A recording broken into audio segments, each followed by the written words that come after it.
ফলে এই যে বারবার এদের ব্লাড দিতে হচ্ছে, ফলে অন্য রোগও তো ঢুকছে। এই তো তার মধ্যে একটা এইচআইভি কথা এটা ছাড়া হেপাটাইটিস বি, আরো hepatitis C, hepatitis B, hepatitis C, মানে এগুলো হচ্ছে জন্ডিস, এগুলো মারাত্মক জন্ডিস।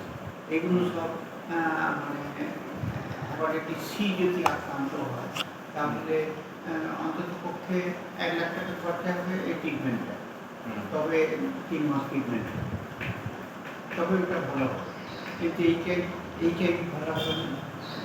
তাহলে হেপাটাইটিস বি, সি এগুলো ধরা পড়ছে না রিফাইনারিতে? না, টেস্টিংয়ে ধরা পড়ছে। টেস্টিংয়ে উইন্ডোজের যে কোনো সেদিন ধরা পড়বে কিন্তু মানে ভাইরাসের শিশুকাল। প্রত্যেকটা ব্লাড নেওয়ার পর টেস্টিং করা হবে? গভর্নমেন্টের আইন তাই। টেস্ট করছে কি না করছে, মুরিয়ান কোম্পানি এক্সপায়ারি ওষুধ বিক্রি করেছে 2 বছর ধরে সরকারি হাসপাতালে, মুরিয়ান কোম্পানি। তা নিয়ে আনন্দবাজার কাগজে কত লেখা হয়েছে। আর সেই এক্সপায়ারি ওষুধ যে ওরা মানে গভর্নমেন্ট হাসপাতালে বিক্রি করেছে, যারা কিনেছে তারা মালপুরি খেয়েছে, খেয়ে এই সমস্ত খারাপ ওষুধ চালিয়ে দিয়েছে। অসংখ্য মানুষের এইচআইভি হয়েছে, হেপাটাইটিস বি হয়েছে, হেপাটাইটিস সি হয়েছে, তাদের প্রাণ অষ্টাগত। তাতে আমরা খুব বেশি হলে ভাগ্যের দোষ দিতে পারি, কপালের দোষ দিতে পারি, বলতে পারি গরিব দেশের লোক আমরা, তাই আমাদের ভাগ্যে এটাই। কিন্তু ইউরোপ কান্ট্রি, আমেরিকা এই সমস্ত জায়গায় একটা ব্লাড টেস্ট করতে 10,000 টাকা খরচ হয় একটা ব্লাডের, যাতে ভাইরাসের শিশুকালটা ধরা পড়ে।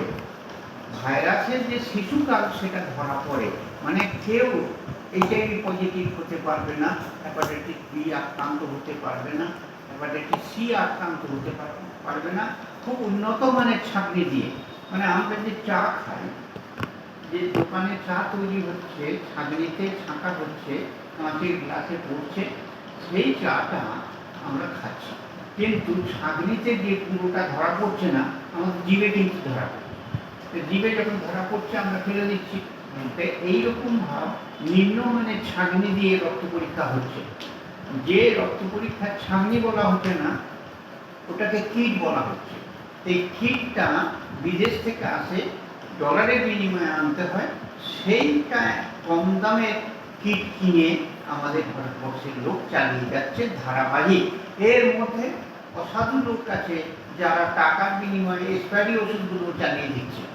তার ফলে দেশের মানুষ, অসংখ্য মানুষ এই বিপদে পড়ছে। সেই বিপদের কথা ভাবার অবকাশ বর্তমান যে স্বাস্থ্য ব্যবস্থা তাও নেই। যেটা করছে করুক, আমাদের কি বাড়াচ্ছে, কমাবে কোথায়? সব জায়গায় ইঞ্জেকশন, ফলেতে পেতে হচ্ছে, ইঞ্জেকশন মেরে দিচ্ছে।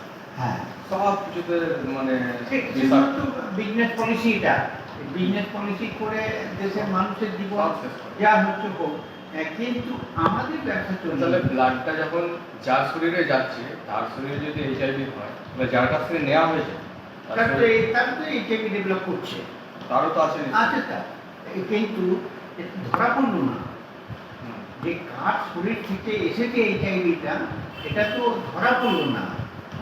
ও তো ধরা পড়বে যখন এইচআইভিটা ওর শরীরে এইডস হিসাবে যখন ডেভেলপ হবে, তখন আর কিছু করার তো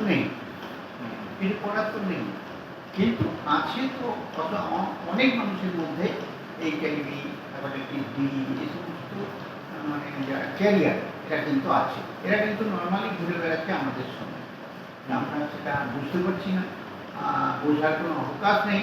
যখন আক্রান্ত হবে তখন আর কিছু করারও থাকবে। সেই কারণে মানে খুব আধুনিক চিকিৎসা যেটা বলা হয়, এখন বেরোচ্ছে যে সব মানে একটা ব্লাড টেস্ট করতে ঠিক মতন, মানে যদি সন্দেহ হয় যে আমি এটাকে ফাইনালি টেস্ট করবো, তাহলে কম বেশি 10,000 টাকা খরচা হবে একটা ব্লাড।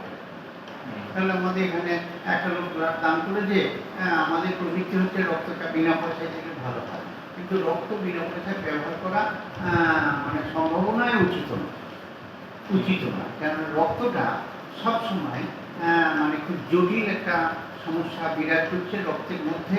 সেই জন্য আধুনিক চিকিৎসাটা যাতে মানুষ পেতে পারে, তার জন্য এই খরচাটা জাতীয় স্তরে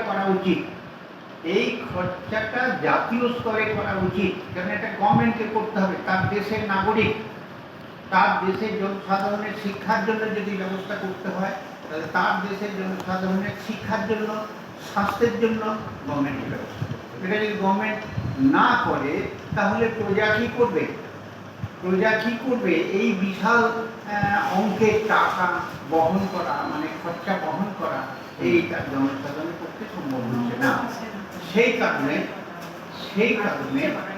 জন